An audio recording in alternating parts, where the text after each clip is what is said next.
तो सीबीआई ममता सरकार विवाद पर सुप्रीम कोर्ट में सुप्रीम सुनवाई हुई और सीबीआई के सामने पेश हों कमिश्नर, ये कहा है सीजीआई ने। कमिश्नर राजीव कुमार इस जांच में सहयोग करें। फिलहाल राजीव कुमार की गिरफ्तारी नहीं होगी, जैसा कि सुप्रीम कोर्ट ने कहा है। जल्दबाजी में मैं कोई जवाब नहीं दूंगी, ममता बनर्जी का भी बयान सामने आया है। उन्होंने कहा है कि नैतिक तौर पर ये हमारी जीत है। तो सीबीआई के सामने अब कमिश्नर राजीव कुमार पेश होंगे। इस बात के आदेश सीजीआई ने दिए, सुप्रीम कोर्ट ने दिए हैं। For probity, it is a great victory for propriety, it is a great victory for the fight against corruption. Supreme court has also said that contempt notice be issued to all the top officials of Bengal government, and their personal appearance in the court shall be considered after hearing their show cause. And to ensure that the questioning of the police commissioner of Calcutta is not influenced by political considerations, he is to be questioned by the CBI far away in Shillong. That's a very good order.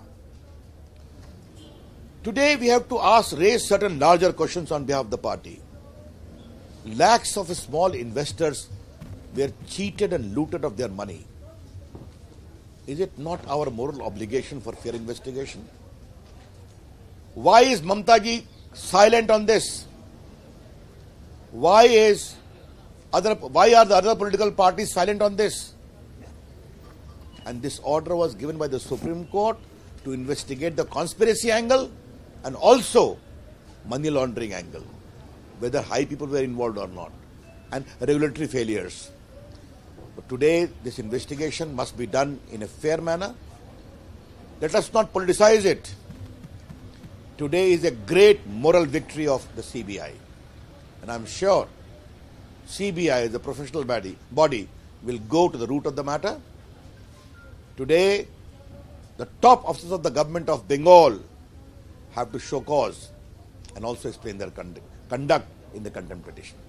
We welcome this order, and we hope that all those who have looted and cheated small investors' money in these scams will be brought to book. So don't you think it's high time now that Mamta Banerjee gets up from that dharna and gets back to the normal working of her government? Obviously. तो CBI के सामने पेश हों commissioner, CGI ने कहा है। अब आप रविशंकर प्रसाद को सुन पा रहे थे। एक बड़ी जीत वो बता रहे हैं। हालांकि ममता बनर्जी का भी कहना है कि ये बड़ी जीत उनके लिए भी है, क्योंकि पूछताछ के लिए बुलाया गया है। गिरफ्तारी के आदेश नहीं दिए गए हैं, किसी भी तरह की कोई गिरफ्तारी या फिर कोई इस तरह की बात नहीं होगी। पूछताछ के दौरान सिर्फ बातचीत होगी और इसके लिए ममता सरकार ने धन्यवाद भी दिया इस फैसले का। हालांकि सब अपने अपने तरीके से इसे अपनी जीत बता रहे हैं, कोई सीबीआई की जीत बता रहा है, लेकिन इतना तय है कि अब इस पूरे मामले की जो जांच है या फिर इस पर जो फैसला है वो सामने होगा, क्योंकि अब इस पर पूछताछ होगी। क्या कुछ राजीव कुमार से पूछा जाता सीबीआई की तरफ से, ये भी देखना होगा। हालांकि इतना तो तय है कि कोर्ट में जो एविडेंसेस की बात की जा रही थी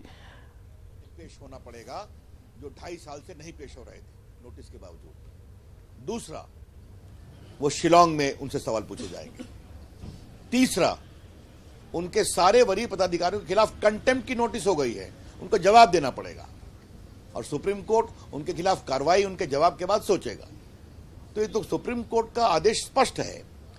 लेकिन हमने एक बड़ा सवाल उठाना है कि जो ममता जी और उनके साथ खड़े लोग लोकतांत्रिक मूल्यों के विरोध का सवाल हमसे पूछ रहे हैं, वो इसका जवाब क्यों नहीं देते कि प्रधानमंत्री के मीटिंग के लिए छोटा मैदान क्यों दिया गया, अमित शाह जी का हेलीकॉप्टर लैंड करने क्यों नहीं दिया जाता, योगी आदित्यनाथ जी का हेलीकॉप्टर लैंड क्यों नहीं करने दिया जाता। कारण स्पष्ट है कि बीजेपी के समर्थन में बंगाल की जनता जो लाखों की संख्या में आ रही है हर मीटिंग में, इससे ममता जी घबरा गई हैं। ये उसका कारण है। So do you think that now even Rajiv Kumar should step aside till the time the investigation is on, because clearly he has shown his intent when he's being protected by the chief minister? I don't want to join any issue with an officer. If he does not cooperate, the law should take its own course. Thank you, sir. तो ये भी जानिए कि राजीव कुमार कौन हैं और कब कब इन्होंने सेवा में रहने के दौरान किन किन पदों पर आसीन रहे, क्या किया। पूरी बायोग्राफी हम आपको बता रहे हैं राजीव कुमार के बारे में। और इन्हें लेकर ममता धरने पर बैठ गई, ये सवाल पहले भी रविशंकर प्रसाद ने उठाया है। राजू प्रताप रूडी को सुनते हैं कि यहाँ पेश होना पड़ेगा। संभवतः उन्होंने कहा है कि मेघालय या किसी और स्थान पर जहां सीबीआई का मुख्यालय है वहां पर पेश होकर के, और मुझे लगता है कि उच्चतम न्यायालय ने सही निर्णय लिया है।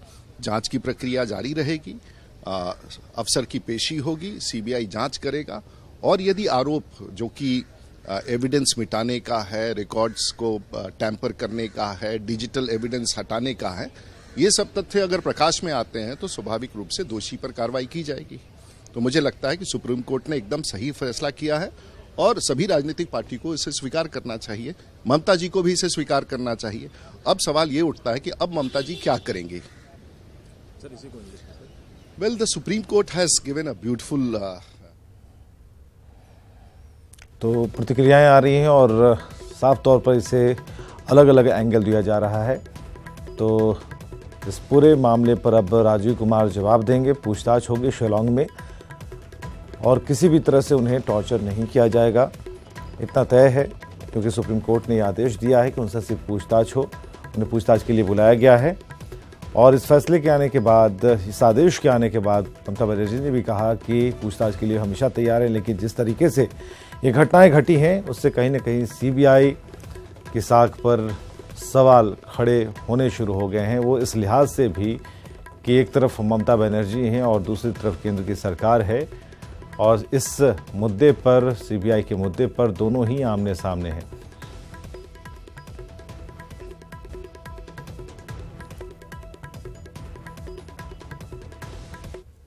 Chief justice of India justice Ranjan Gogoi साहब, जस्टिस गुप्ता, जस्टिस खन्ना के कोर्ट में ये मामला आया।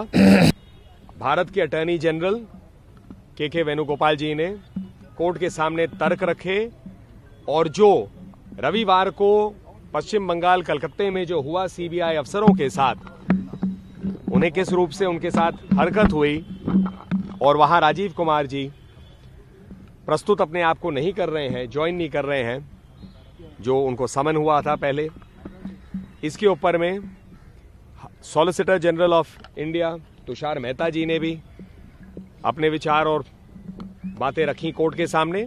डॉक्टर अभिषेक मनु सिंह भी दूसरी तरफ से उन्होंने इसका विरोध किया, लेकिन अंततः कोर्ट ने ये उचित समझा कि राजीव कुमार जी सीबीआई के सामने जो इन्वेस्टिगेटिव एजेंसी है उनसे कोऑपरेशन दे, पूर्ण रूप से कोऑपरेट करें।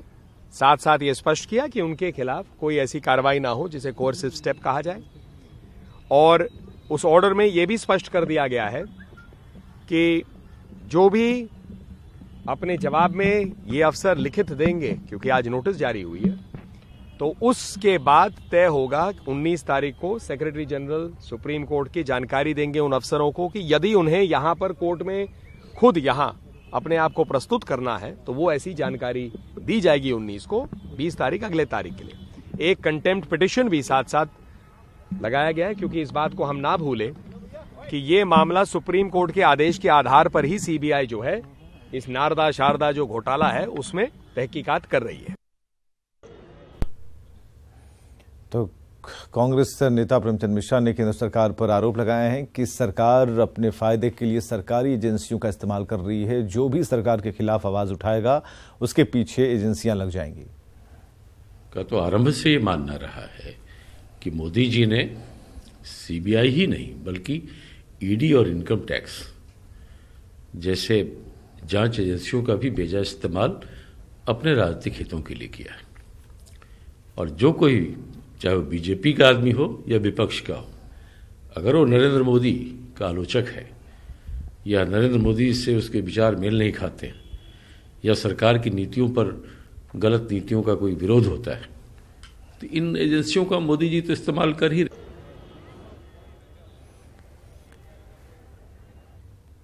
तो आरजेडी विधायक जया यादव ने भी इस पर प्रतिक्रिया दी है। जेडीयू और बीजेपी वाले बौखलाए हुए हैं। चोर कौन है ये जनता तय करती है और 2019 में तय कर देगी कि कितना बड़ा चोर कौन है ये भी जनता ही तय कर देगी। जहां तक ममता बनर्जी का सवाल है, बंगाल की शेरनी है। तेजस्वी यादव बड़े जनाधार वाले नेता हैं, आज दोनों साथ हैं, बहुत अच्छी बात है, जनता खुश है। और एनडीए बौखलाए क्यों है? वो तो खुद ही ऑलमोस्ट 46 पार्टीज के साथ मिलकर 2015 में वो सरकार बनाए थे, तो इनको डर लगा हुआ है विपक्षी एकता से।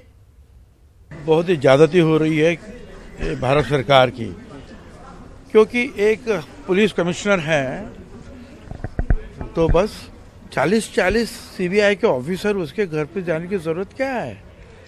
क्या उसके 1-2 ऑफिसर जाते थे, उसके घर पे पूछते थे, या तो उसके कार्यालय में जाकर जो है उसको जो भी सवाल है वो पूछते थे।